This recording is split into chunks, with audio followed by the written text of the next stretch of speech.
Okay. Here are positive affirmations that I will say in my calm mellow voice. Since some of you think my voice gives you joy, I don't know why. Okay. Um, your voice is dope. No, it doesn't. Okay.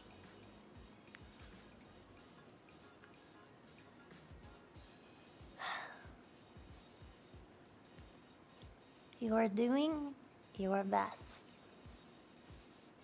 You are doing your best. You are doing your best. You can choose to be happy and love yourself today. You can choose to be happy and love yourself today. You can choose to be happy and love yourself today.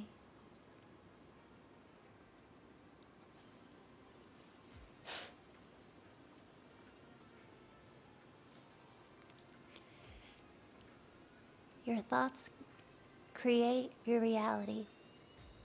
So create something beautiful. Your thoughts create your reality. So think of something beautiful.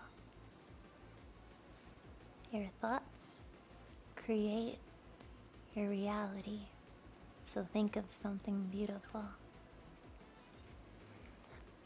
I will treat myself as kindly as I treat my favorite person.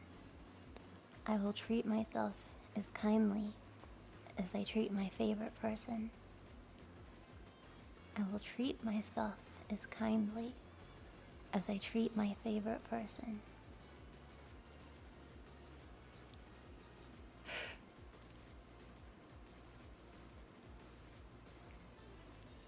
I deserve to value myself. You deserve to value yourself. You and me and everyone deserves to value ourselves.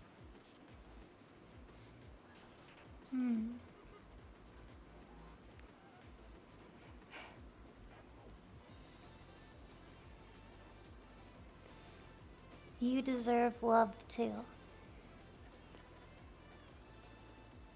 You're good people. Oh, actually, that's true. It brought up gratefulness. Gratefulness is something that's brought up, I'd say, in almost all sort of self-help practices, like of all of them, even like Neo-Buddhism and what is it? Cognitive dialectical behavioral therapy. It depends, but gratefulness is something that self-help places often focus on. It's very tangible and something that you can search for and often find pretty quickly. It's important to be grateful because even if you're lost in the dark seas of your own self-doubt, there's one thing that you can latch on to, even if you've given up on yourself at a certain point or you're questioning it, and that's gratefulness.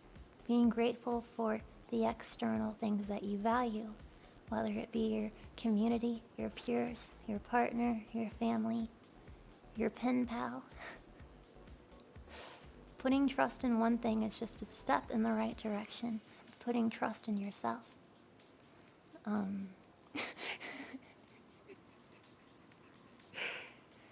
I think it's helpful if you, all of us start every day just putting in our mind, I'd say 5, but 3 things you are grateful for. 3 things you're grateful for, and also the night before, think about 3 things you look forward to for tomorrow. For instance, If you hate your job and your job is total poop and you don't look forward to it, and the only thing you look forward to is getting home from it, it's easier to get through the next day if you focus on having goals and meeting them, because those are more desirable. Goals motivate us to keep going. It's hard to have a lust for life if you don't have goals. And don't feel bad if you don't have goals, because it's just an opportunity to make some. But don't feel bad if it's something simplistic. You could have a very simple goal, like, I want to watch the new episode of that Lovecraft show. And I will let myself watch it if I go to work and get all my work done and say something nice about myself. Or if I walk the dog without complaining or something like that. Put little tiny goals to look forward to. I'm gonna have that ice cream after dinner. That is mine. And I'm going to enjoy it. I'm not gonna eat it while watching TV and then forgot, like, oh shit, where'd that ice cream go? I'm going to put all of my mental energy into focusing on single things that I enjoy and look forward to. I have some wisdoms, because I've made so many mistakes, and I feel like I've learned from them. I've also met so many types of people. I've met a lot of people, and I've heard a lot of stories. I appreciate my mistakes. I used to be so mad at myself for making mistakes. Melly, you frick everything up. And that's true. I frick up a lot. However, the thing that's worse than making mistakes, or even repeating them sometimes, is not learning from them. That's the thing to worry about. Because once you make the mistake, you know,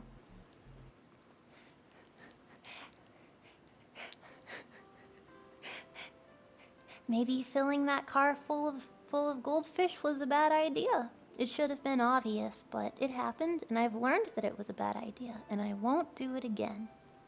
That's a good example. Don't whoop me, it's an example.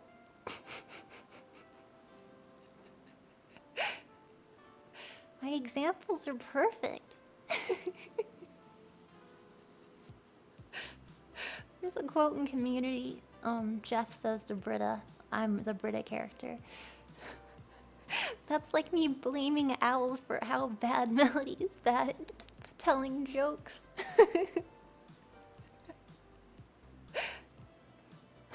Right on the mark.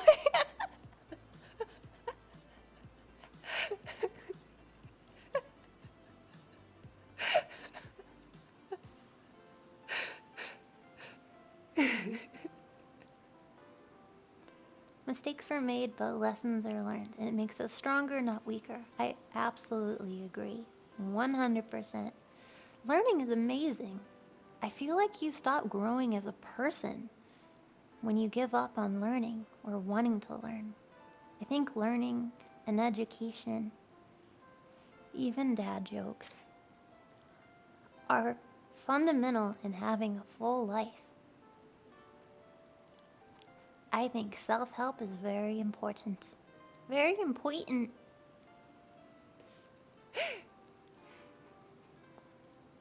Also, I've been talking to a few people recently who are truly glum, very sad, and it makes sense because during COVID, like, not getting out much, especially living in places where it's dark very often, so not a lot of light.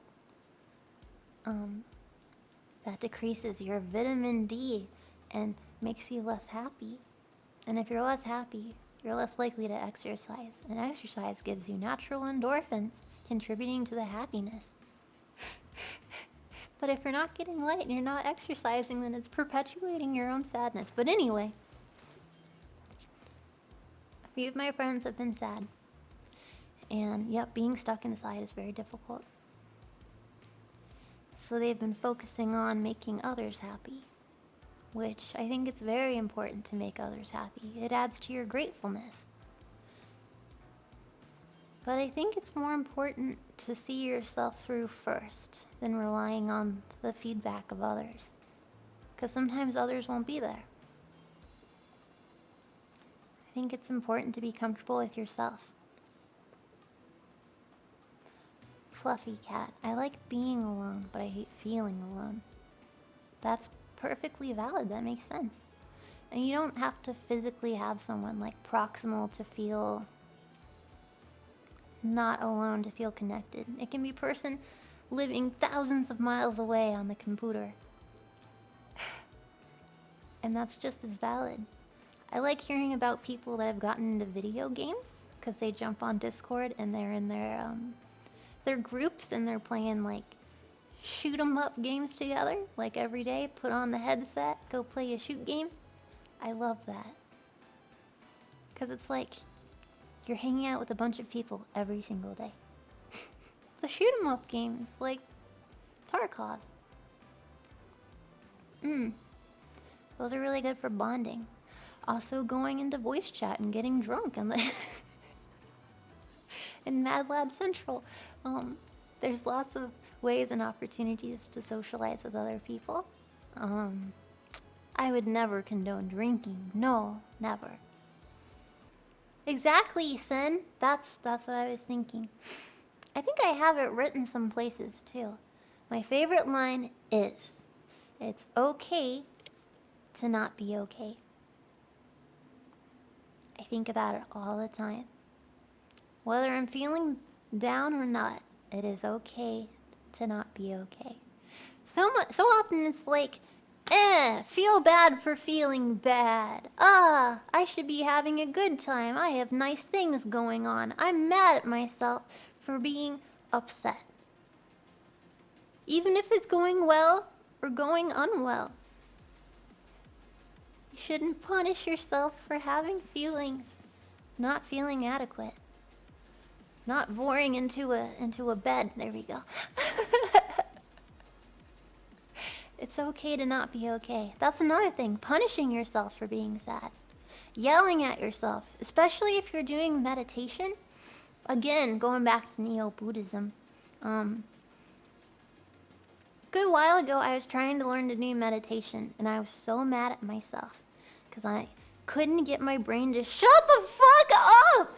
It kept all the little things, insignificant and big, kept crawling into my brain hole every time I tried to find that calm. It just kept coming.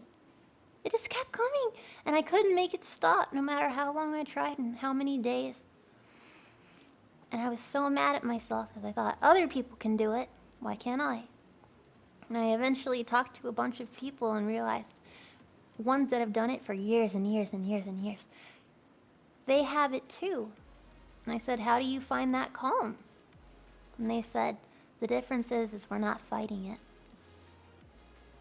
I said, what happens when the thoughts come to you? You acknowledge it. It doesn't have to live there with you. You acknowledge it. It's passing through. That's there. And then you put it in a bubble. Let it go away. If it comes back later, that happens too.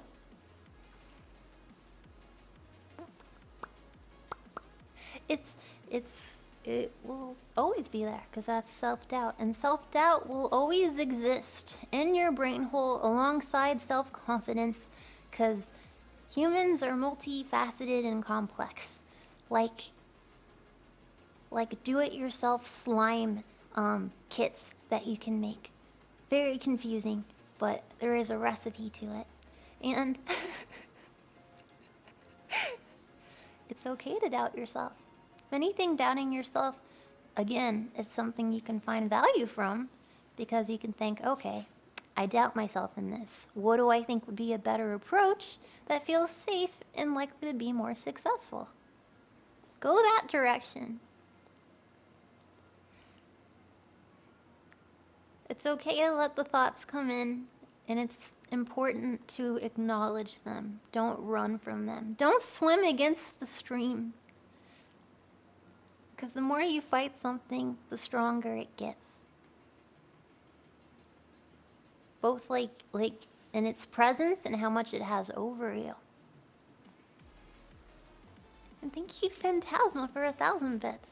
Once you replace negative thoughts with positive ones, you'll start having positive results. And you'll start going to a different default. It's not permanent, it's not guaranteed.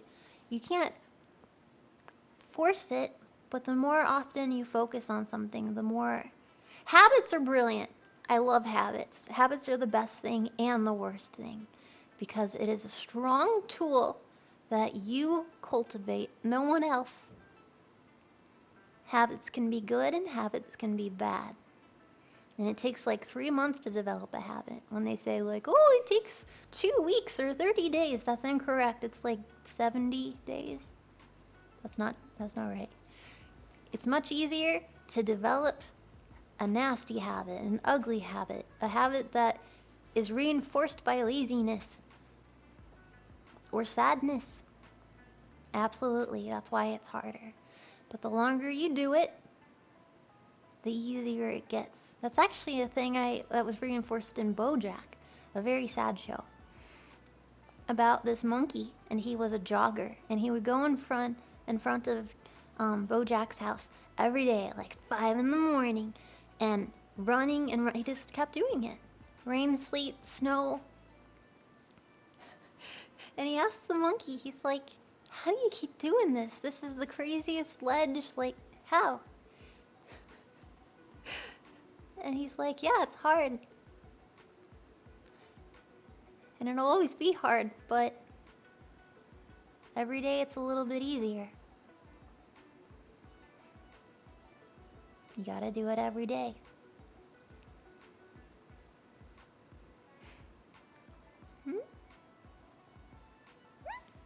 Ah! Probably butchering that quote, but yeah, you gotta do it every day. It will get easier though, but you gotta do it every day. Also, positivity is like a muscle. Keep exercising it and it becomes a habit. That's another thing, positivity. It's like building a house. Let me think. Positivity. You can't just, what's the thing people like? Getting a big old TV delivered to your house, or a puppy, or something, maybe a free muffin. Things that are the most wonderful things in the world. And when you get that puppy, or you get that muffin, or you install that TV, and you think, this makes me happy.